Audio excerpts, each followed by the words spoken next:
అబ్రహామునే ఎందుకు అన్ని విషయాలు ఆశీర్వదించాడు? మరి మనల్ని కొన్ని విషయాల్లోనే ఆశీర్వదిస్తావు, కొన్ని విషయాల్లో ఫెయిల్, కొన్ని విషయాల్లో పక్కచూపు చూస్తా ఉన్నామా? అబ్రహాముని అన్ని విషయాలు ఆశీర్వదించాడండి. ఏంటి అబ్రహాంలో ఉన్నటువంటి క్వాలిటీ? అబ్రహాంలో ఉన్నటువంటి విధానం ఏంటి? అబ్రహాంలో ఉన్నటువంటి విధానం దేవుని పట్ల విధేయత మాత్రమే. మరి నీ పట్ల, నీకు, నాకు విధేయత ఉన్నట్టుగా నటిస్తున్నాం మనం. అబ్రహాంకి అన్ని విషయాల్లో దేవుడు ఆశీర్వదిస్తే మనకు కొన్ని విషయాల్లోనే ఆశీర్వాదం దొరుకుతూ ఉంది, కొన్ని విషయాల్లో లేదు. చాలామంది చెబుతుంటారు మనకి, నాకు 2 పిల్లలమ్మ, ఒక పెద్దోడి కుటుంబం బాగానే ఉంది కానీ చిన్నోడి కుటుంబం బాగలేదు, లేదా చిన్నోడి కుటుంబం బాగానే ఉంది కానీ పెద్దోడి కుటుంబం బాగలేదు. ఒక తేడా కనిపిస్తూ ఉంటుంది మనకి. అన్ని విషయాలు ఆశీర్వాదం రావటం లేదు. ఎందుకంటే నీలోనే తేడా ఉంది, అది మనం సరి చేసుకోవాలి. ఇక్కడ మోషే గారికి ఆయన చేసినటువంటి ఆజ్ఞాపించిన పనులన్నీ చేశాడు. ఎంత ట్రెమెండరస్ మాట అది, ఎంత శక్తివంతమైన మాట అది. ఆయన చెప్పినటువంటి ప్రతి పని కూడా తూచే తప్పకుండా చేయటం అంటే అది గొప్ప. అందుకే అతడు భూలోకంలో సాత్వికుడు, అందుకే అతని యొక్క విధానాన్ని గొప్పగా చేస్తున్నాడు. అందుకే నా ఇల్లంతట్లో నమ్మకమైన వాడు అన్నాడు మోషేని. ప్రేమదేవుని బిడ్డలారా, శక్తివంతమైనటువంటి విధానంలో మరి మనం ఎందుకు ఉండలేకపోతున్నాం? మోషే కూడా సాకులు చెప్పాడు, 7 సాకులు చెప్పాడు మోషే దేవుని. చెప్పినా సరే ఒక లైన్లో పడ్డ తర్వాత, ట్రాక్లో పడ్డ తర్వాత వెనకడుగు వేయనటువంటి స్వభావం, శక్తివంతమైనటువంటి విధానం, పెరిగితనం లేనటువంటి విధానం, శక్తివంతమైనటువంటి ఆత్మ ఆ బిడ్డను ఆవరించినట్టుగా మనం చూస్తాం. కాబట్టి అలాంటి స్థితి నీకు నాకు కూడా రావాలంటే ఆయన చెప్పిన మాట నువ్వు చేయాలి, ఆయన పని నువ్వు చేయాలి. ఆయన పని చేయకుండా ఆయన పనికి దొంగగాను ఉంటూ శక్తివంతమైనటువంటి విధానం నాకు లేదు అని పైన చెప్పుకుంటూ బ్రతుకుతూ జీవిస్తూ ఉన్నాం. ఇది ఎంత మాత్రం కూడా సమంజసం కాదు. ప్రేమదేవుని బిడ్డలారా, దేవుడు ఆయన చెప్పిన పని నేను చేయాలి అనే ఆలోచన మనం కూడా కలగాలి.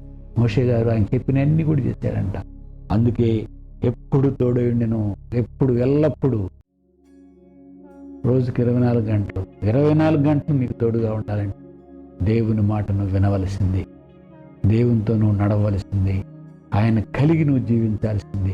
కలిగి జీవించడం అంటే ఆషామాష కాదు. మనం ఎవరిని కలిగి జీవిస్తూ ఉన్నాం? ఈ లోకాన్ని, ఈ లోక ఆలోచనల్ని, ఈ బజారంతా మా అండ, ఈ లోకులంతా మా అండ, ఇదంతా మా అండ అని చెప్పుకుంటూ జీవిస్తూ ఉన్నాం.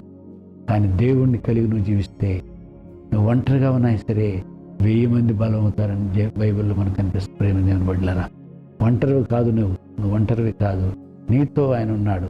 ఆయన కలిగి నువ్వు ఉన్నావు కాబట్టి ఒంటరివి కానే కావన్నమాట. కాబట్టి ఇక్కడ శక్తివంతమైనటువంటి దేవుడు మనం చేసే ప్రతి పని కూడా చూస్తాడనేది మనం గమనించాలి. ఇక్కడ ఒకరోజు చూడండి, ఇంకొకరిని మనం గమనిస్తే, సౌలు రాజు.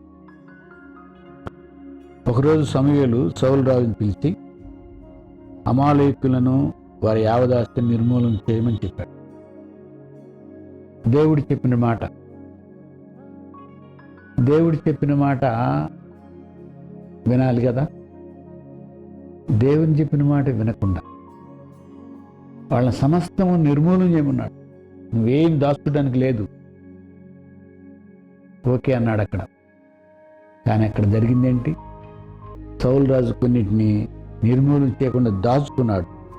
1 సమూయేలు 15:9 మనకి 15:3లోనేమో ఒక్కటి కూడా మిగిలించకుండా అన్నిటిని నిర్మూలన చేయమన్నప్పుడు కొన్నిటిని దాచుకున్నాడు. చూడండి, బలమైన వాటిని దాచుకున్నాడు. రాజు అయినా కుచితమైన బుద్ధి కనిపిస్తూ ఉంది ఇక్కడ.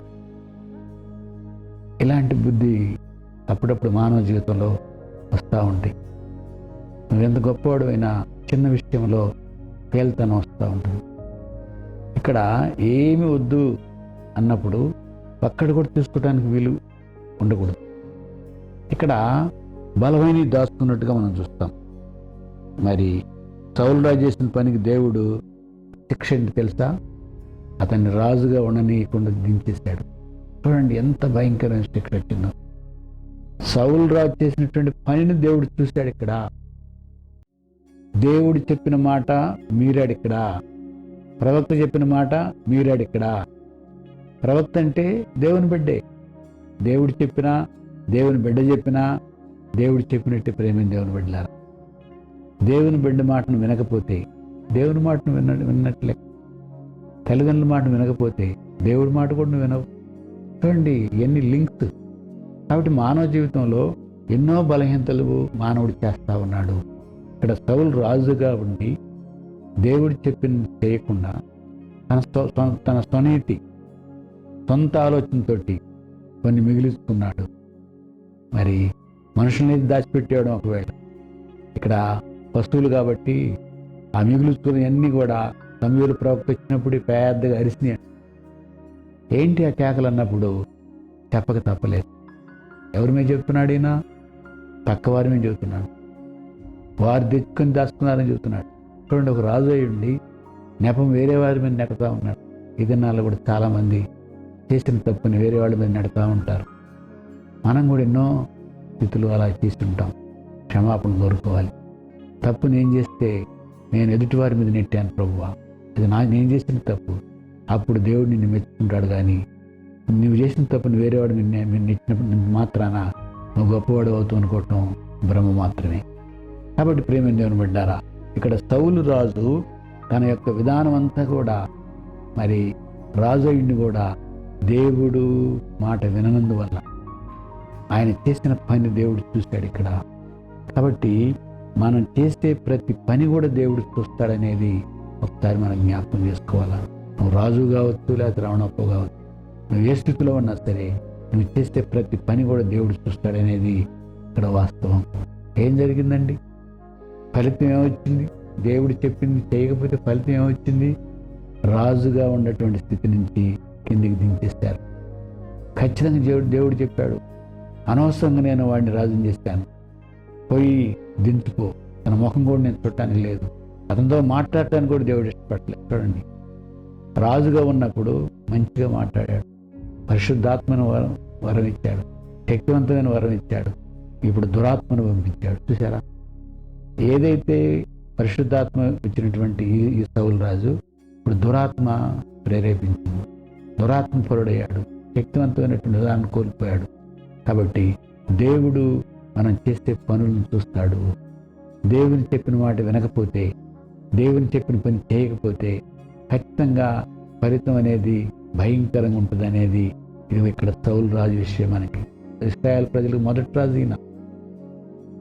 ఆ దినాల్లో ఇశ్రాయేల్ ప్రజలకు దేవుడు చెప్పాడు ముందుగానే, రాజులొద్దు. అయినా కూడా వినల ప్రజలు, మాకు రాజే కావాలి, రాజులొద్దు. ఎన్నో చెప్పాడంటే దేవుడు, మీరు చాలా నష్టపోతారు, అయినా సరే మాకు రాజే కావాలి. చూడండి, మానవుని యొక్క తప్పిదం చాలా భయంకరంగా ఉంటుంది. దేవుడికి తెలుసు రాజు పరిపాలన ఎలా ఉంటుందో. చెప్పాడంటే అప్పుడు కూడా, మీ భార్యలు తీసుకెళ్తారు వాళ్ళు, మీ భార్యలను కొంతమందిని పనిగత్తలుగా పెట్టుకుంటారు వాళ్ళు, అయినా సరే మాకు రాజులే కావాలి.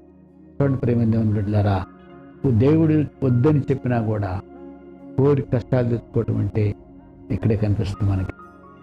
అలాంటి మొదటి రాజు ఆయన చేసినటువంటి పని దేవుడు చూసినప్పుడు ఆ రాజరికం నుంచి, ఆ యొక్క సింహాసనాన్ని నుంచి కిందికి లాగేసినట్టుగా మనం చూస్తాం. ప్రేమ దేవుని బిడ్డలారా, చూడండి, చెడ్డ పనులు చేసినప్పుడు చేసినటువంటివి దేవుడిచ్చినటువంటి ఉన్న స్థితి నుంచి కిందికి దించేస్తాడు.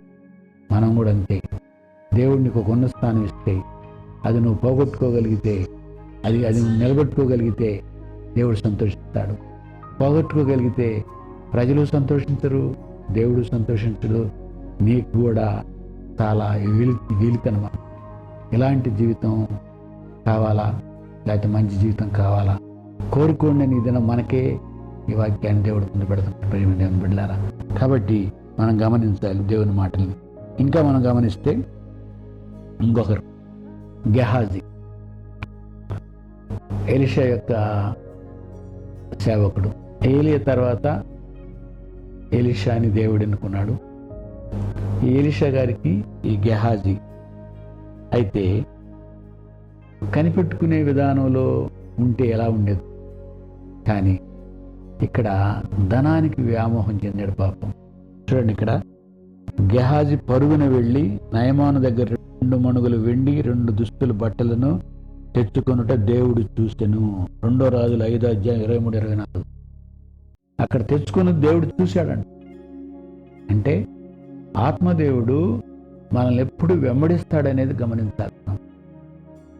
శక్తివంతమైన దేవుడు మనల్ని ఎప్పుడు వెంబడిస్తాడని మనం చూడాలి, గమనించాలి. నువ్వు ఎక్కడికి వెళ్ళావు? ఇక్కడ ఒక రెమెడీ ఉంది ఈయనకి. ఎక్కడికి వెళ్ళావు గెహాజీ అని అడిగాడు ఎలీషా గారు. అయ్యా, బుద్ధి తక్కువైంది, నువ్వు వద్దన్నావు కాబట్టి ఆయన ఇస్తానని తెచ్చుకున్నానండి. ఎలా ఉండేదో ఇక్కడ ఎగస్ట్రాలు మాట్లాడాడు. నేను ఎక్కడికి వెళ్ళా? నేను ఇక్కడే ఉన్నాను. చూడండి, వెంటనే చెప్తా ఉన్నాడు, నువ్వు ఎక్కడికి వెళ్ళింది నాకు తెలియదా? నా ఆత్మ నీతో రాలేదా? చూడండి ఎంత భయంకరమైనటువంటి పరిస్థితి. దేవుని ఆత్మ మనతో వస్తుంది. ప్రేమైన బిడ్డలారా, చెడ్డ పనులు చేస్తూ ఉంటే చూస్తుంది, మంచి పనులు చేస్తూ ఉంటే చూస్తుంది. ఇక్కడ గెహాజీ చేసిన పని దేవుడు చూసినట్టుగా బైబిల్లో ఉంది. ఏం పోగొట్టుకున్నాడు? స్థితిని పోగొట్టుకున్నాడు, తర్వాత స్థానాన్ని పోగొట్టుకున్నాడు. ఎలీషా తర్వాత స్థానం అతనిదే, కానీ అది పోగొట్టుకున్నాడు. ఈ దినము భయంకరమైనటువంటి పరిస్థితి. నాయమానుకు పోయినటువంటి కుష్టు ఇతనికి వచ్చిన ప్రేమ బిడ్డలారా. కాబట్టి దేవుడు మన పనులు చూస్తాడనేది మనం జ్ఞాపకం చేసుకోవాలి. ఇక్కడ మత్తయి 9:9 మనం చూస్తే, యేసు సుంకం వసూలు చేస్తే మత్తయిని చూశాడు, ఆయన స్థితిని చూశాడు, ఆయన భయంకరమైన పరిస్థితిని చూశాడు. వెంటనే ఆయన వైపు చూసినప్పుడు మత్తయ్య యేసు ప్రభువాన్ని వెంబడించాడు. ప్రేమను వెళ్ళారా, యేసయ్యలో మ్యాగ్నెట్ పవర్ ఉంది, యేసయ్యలో శక్తివంతమైన విధానం ఉంది. కాబట్టి మనం చేసే ప్రతి పని కూడా దేవుడు చూస్తాడు. బైబిల్లో అన్ని సపేర్లు చేసిన పని దేవుడు చూస్తాడు. భయంకరమైన శిక్ష, వాళ్ళిద్దరూ మరణించారు. ప్రేమను వెళ్ళారా, దేవుడు చేసినటువంటి విధానం శక్తివంతమైన విధానం అని ఈ లోకంలో మనందరం కూడా గమనించుకోలేకపోతున్నాం. కాబట్టి మనం చేసే పనులు దేవుడు చూస్తాడనే ఈ మర్మాన్ని మనం గమనించాలి. ప్రతి ఆలోచన ఆయన చూస్తాడు, ప్రతి మానవుడిని ఆయన చూస్తాడు. కాబట్టి నిన్ను నన్ను కూడా చూస్తాడు. కాబట్టి శక్తివంతమైన బిడ్డలుగా మనం ఉండాలంటే, మహిమ కలిగి ఆయన యొక్క విధానం మనం ఉండాలంటే ఆయనతోనే ఉండాలి, ఆయనతోటి మనం నడవాలి. శక్తివంతమైన బిడ్డలుగా మనల్ని దీవిస్తాడు. దేవుడి మాటలను దీవించును గాక. ప్రార్థన చేస్తున్నాం. మహాపరిశుద్ధుడా, కృపగల మా తండ్రి, జీవాధిపతి, మీకు వందనాలు ప్రభువా. మీ ప్రేమను బట్టి, మీ కృపను బట్టి నాయన, ఈ దినము నా తండ్రి అయ్యా, మేము చేసే ప్రతి పని కూడా మీరు చూస్తారని అయ్యా నా తండ్రి ఎంత గొప్ప మర్మాన్ని మాకు బోధించారు ప్రభువా. ఈ వాక్యం ప్రతి కుటుంబానికి నాయన ఆశీర్వాదం బలం దయచేయండి. మేము చేసే ప్రతి పని దేవుడు చూస్తాడనే మర్మాన్ని కుటుంబాలు గ్రహించుకొని ముందుకు సాగిపోయే భాగ్యం దయచేయమని, ఈ దిన దీవెనతో నింపమని యేసు నామమున అడుగుతున్నాము తండ్రి. ఆమేన్. అందరికీ వందనాలు.